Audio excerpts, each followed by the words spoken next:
Coucou tout le monde, on se retrouve aujourd'hui dans le livre Vitro. C'est pour vous montrer comment je fais le tuto pierres précieuses dans les vitraux. C'est un tuto qui a été suivi à l'époque par, enfin qui a été fait par Chichi Pompon Draw qui aujourd'hui n'a plus son Instagram d'ouvert. C'est assez comment dire? Euh, Elle fait autre chose. Voilà. Donc, c'est pour vous faire cet effet de tuto-là. Il y a plusieurs façons de faire. Donc, je vais vous montrer les plusieurs façons de faire. Vous avez Marine Hart qui a fait récemment une vidéo il y a quelques jours où elle fait un effet tuto effet pierre précieuse au CDC. Moi, en général, je fais que au crayon aquarellable. Vous en avez encore un ici sur le tour. C'est des effets que j'aime bien faire parce que je trouve que ça sort de l'ordinaire par rapport aux vitraux traditionnels qu'on trouve. Ça apporte une petite touche. Voilà. Donc je lui avais demandé l'autorisation de l'utiliser pour le mettre sur ma chaîne YouTube. Vous voyez, ça c'était le tout premier vitro que j'avais fait. Et bien entendu, elle a accepté avec plaisir. Ça en était un encore que j'ai fait, il n'y a pas d'effet vitrail. Celui-ci, il n'y a pas d'effet vitrail. J'aurais bien voulu le faire derrière. Là, ça aurait été super joli. Donc je le fais,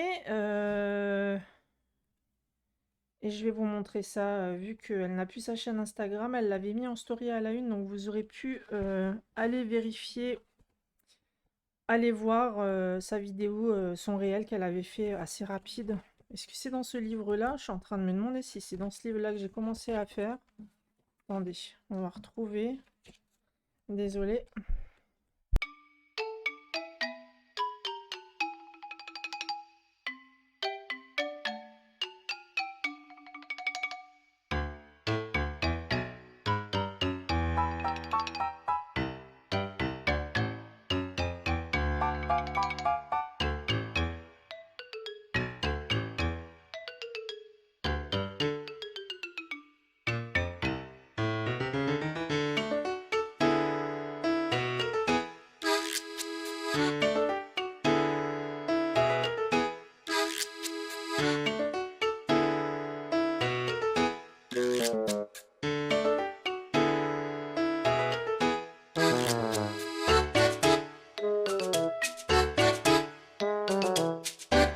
Et là, super, dis donc.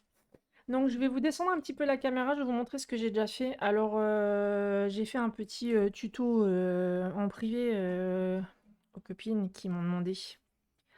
Voilà. Donc là, je l'ai fait sans retoucher, juste au crayon aquarellable avec le Inktense. Là, je l'ai fait au crayon aquarellable Inktense et j'ai rajouté du signo, enfin du Gelly Roll blanc. Là aussi, j'ai rajouté du Gelly Roll blanc.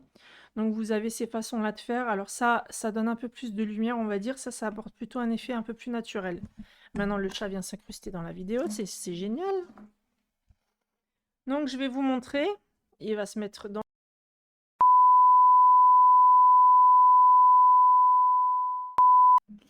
Donc je vais vous faire ça. Je vais essayer de vous zoomer l'écran un peu plus pour que vous puissiez avoir une idée. Du coup, ne vous inquiétez pas si vous voyez l'écran bouger. Ne vous vomissez pas, surtout. Voilà. Hop là. Alors, c'est pas compliqué. Vous nettoyez votre crayon et à chaque angle de vos cases, vous tirez un trait tout simplement vers l'intérieur. Vous faites ça avec chaque angle. Ok? Une fois que vous avez rassemblé tous les angles vers l'intérieur de votre case, c'est-à-dire au centre, vous venez tout simplement tirer vos traits. Pas besoin de règles. Pour ceux qui sont précautionneux et très perfectionnistes, ben, prenez une règle, hein. Faites-le avec la règle si vous avez envie. Donc je vais en faire plusieurs comme ça, je vais vous montrer. Je tire des traits vers l'intérieur de la case. Si vous entendez la musique en arrière-plan, c'est mon fils, je suis désolée. Voilà. Le chat réouvre la porte. Voilà. Je vais faire celle-ci aussi.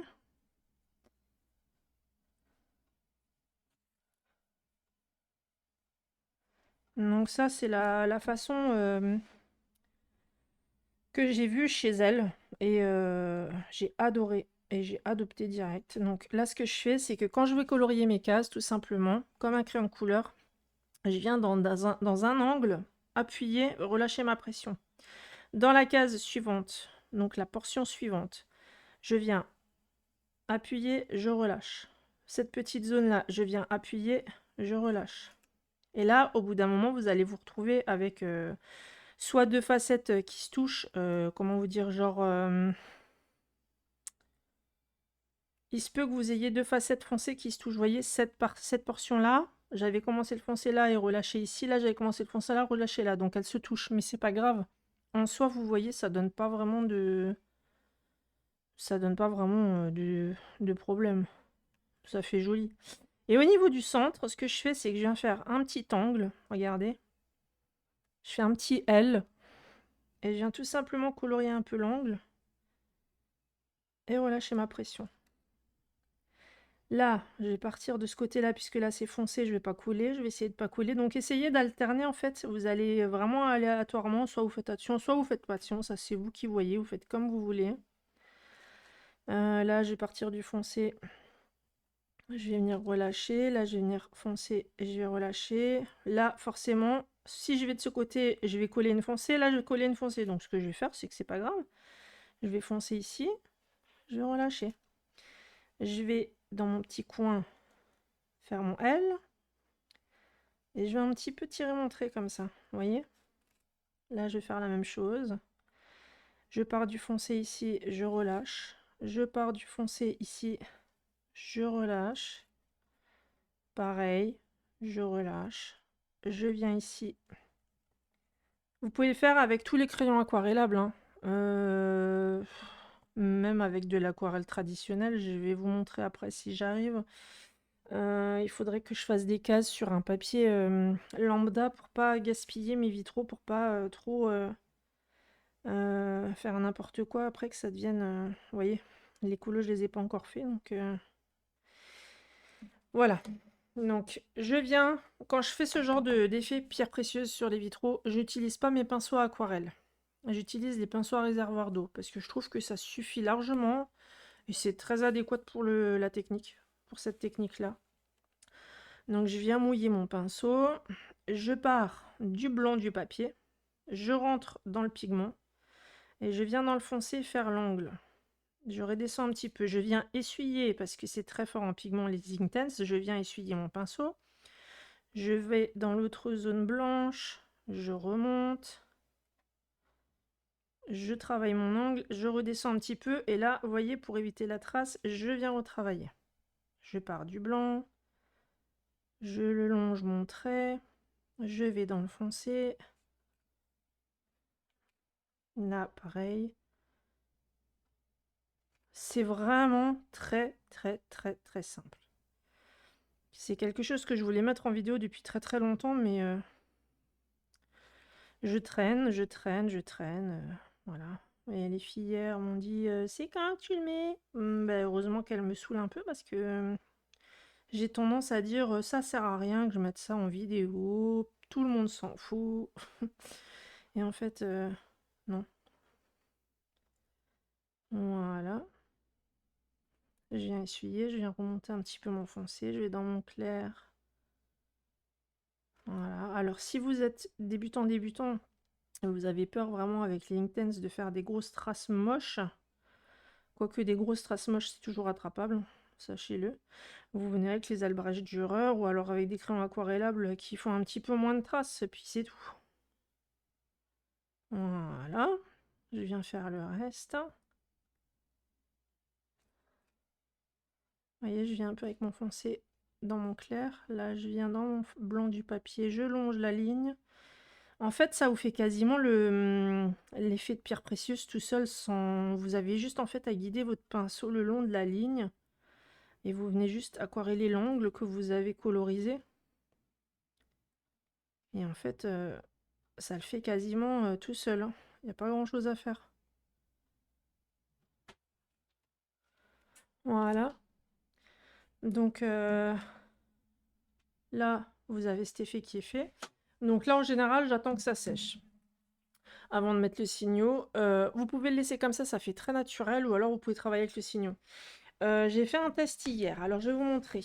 La façon de Marine Art, c'est cette façon-là. C'est-à-dire que elle va travailler uniquement au crayon de couleur, pas au crayon aquarellable. Et elle va faire tout simplement un dégradé avec 3 crayons. Là, moi, je vais vous garder un seul crayon. Je vais vous faire ça comme ça. Voilà, je fais ça. Elle tire des traits en doublon de la paroi de la case. Voilà, elle fait ça. Et après, elle vient partir d'un angle. Elle colorie. Elle relâche. Elle part de cet angle-là et elle vient rassembler les deux parties au milieu. Voilà. Et ce qu'elle vient faire aussi, c'est que elle vient dans l'extérieur coloriser un peu une partie d'un coin. Là, elle va prendre ce coin-là, elle va le foncer. Elle va prendre ce coin-là, elle va le foncer. Et avec une partie claire, en fait, elle va blender et elle va tout simplement... moi, je vais prendre le blender Prismacolor, voilà, le Derwent. Je prends celui-là que j'ai sous la main. Je vais juste nettoyer la pointe. Elle va venir tout simplement blender avec son combo de 3 crayons, de 2 crayons, vous voyez. Elle va venir repasser. Je vous mettrai sa vidéo en barre d'infos, de toute façon, vous allez voir comment elle fait. Moi, je vous laisse le lien. Ça vous donnera une idée un petit peu de la façon différente qu'elle a de faire elle avec les crayons de couleur. Alors, je sais pas où elle a vu ça. Je sais pas si elle l'a appris elle-même ou quoi. Posez-lui la question, j'en ai aucune idée personnellement. Voilà. Donc, vous pouvez faire comme ça. Ou alors, vous pouvez faire le même système que Marine Art sur sa vidéo. Encore une fois, je ne sais pas si ça vient d'elle, donc je préfère pas m'avancer. Voilà. Voilà. Là, je viens foncer, je relâche. Là, je viens foncer, je relâche. Là, je viens foncer, je relâche. Et là, je viens avec mon pinceau à réservoir d'eau. Donc, je fais comme elle, mais pas à sec sur des crayons de couleur. Je fais ça avec le crayon aquarellable. Je pars dans mon clair, je vais dans mon foncé. Je pars dans mon clair, je longe la ligne, je vais dans le foncé. Je pars dans le clair, je vais dans la ligne de foncé. Je vais au milieu pour essayer de faire un petit dégradé. Et là, je reste bien sur ma ligne. Respectez bien les lignes que vous avez dessinées. Vous voyez?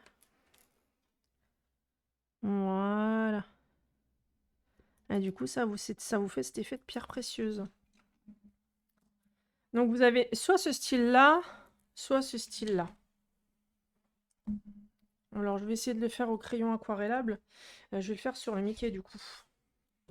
Alors je vais prendre une couleur au hasard. Allez. Excusez-moi, je suis désolée.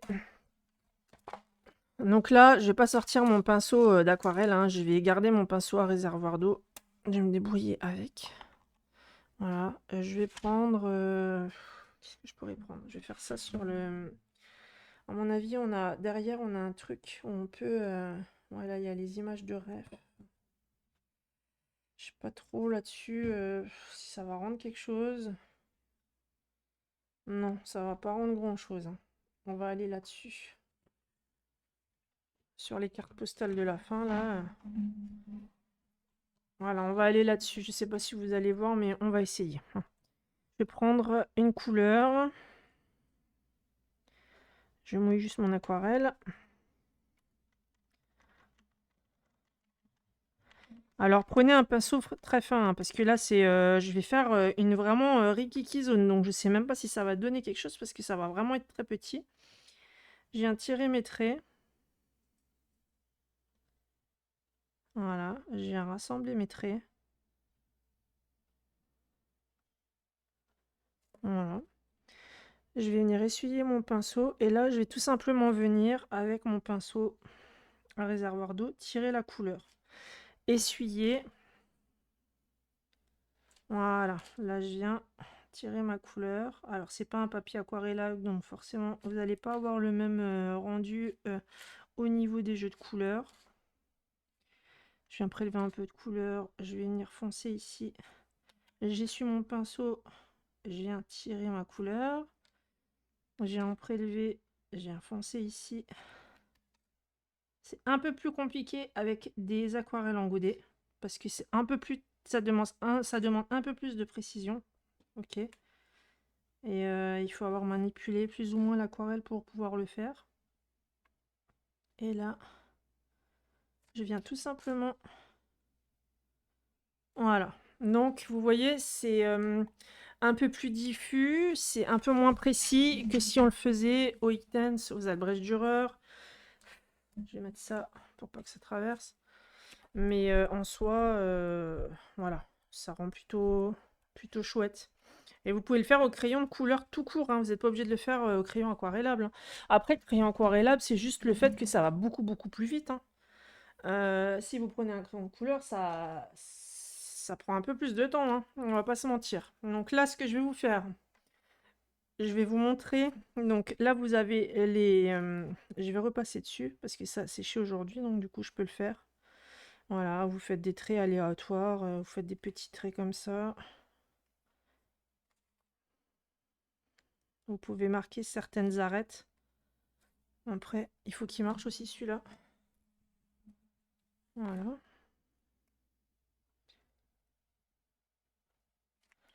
Il veut pas. Bon. On va prendre lui.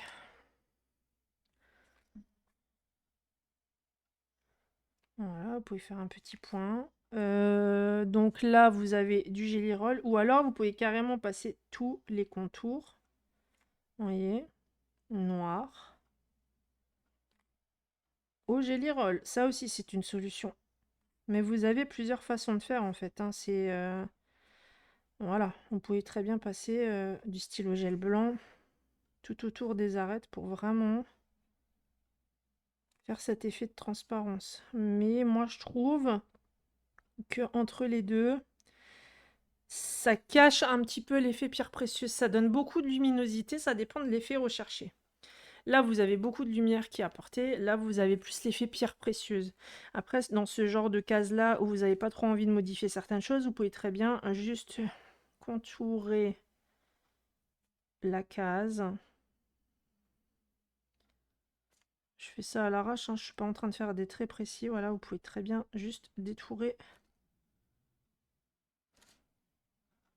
Voilà. Vous pouvez détourer la case, donc ça vous évite le trait blanc.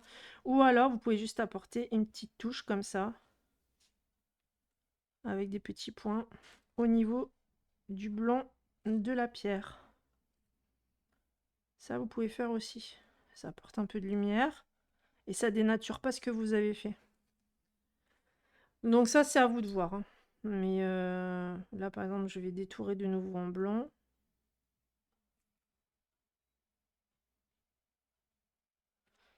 Là, je vous fais ça, mais mes Gelly Roll sont très fatigués. Ils sont très, très âgés déjà. Donc, ils ont un peu de mal, les pauvres. Je parle de mes Gelly Roll blancs, hein. Les autres, ils sont encore très bien. Voilà. Donc là, j'ai vraiment totalement détouré en blanc les pierres. Et là, du coup, ben, vous avez les deux effets, hein. Vous avez cet effet-là, simple. Là, c'est pareil, vous pouvez ajouter un petit peu de nuance en mettant du Gelly Roll blanc là où vous avez envie d'apporter une zone de lumière. Donc, vous venez juste faire ça. Voilà. Voilà. Vous voyez, vous pouvez faire des petits points. Vous pouvez repasser au Posca l'intérieur, enfin l'extérieur aussi, pareil, les contours, ça c'est vous qui voyez. Vous avez soit cette technique-là, soit celle-ci. Waouh, cette caméra est de qualité, hein. Cette vidéo, pardon. Voilà, donc c'est à vous de voir ce que vous préférez.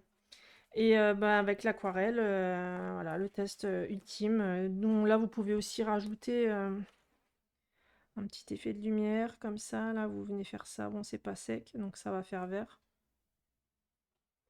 Voilà. Vous voyez? Ça, c'est comme vous voulez. Voilà, voilà. Donc, ben, j'espère que ça vous aura servi. Je vous mettrai, comme dit, la vidéo de Marine Art où elle fait cet effet-là dans son Mulan en ce moment même, dans son pro. Et si vous avez des questions, n'hésitez pas. Donc comme dit, ça vient de Chichi Pompon Draw, qui n'est plus sur Instagram, mais qui s'est réorientée dans le tatou. Donc elle ne colorie plus. Et merci encore à toi de m'avoir autorisé de transmettre ça. Et c'est super gentil, ça peut servir à beaucoup de monde. Voilà, voilà. Bon, bah, les amis, moi, je vais vous laisser là-dessus. J'espère que ça vous aura servi. C'était assez rapide, assez, voilà. Mais au moins, c'est clair, précis. Et puis, si vous avez envie de vous aider de cette vidéo pour justement, tout simplement, bah, vous entraîner à essayer de le faire, n'hésitez pas. Allez-y, il faut pas avoir peur. Tout va bien se passer. N'ayez pas peur, hein. La peur, c'est nul. Voilà, voilà. Je vous laisse. Je vous souhaite une bonne journée et puis ben je vous dis à bientôt. Bye.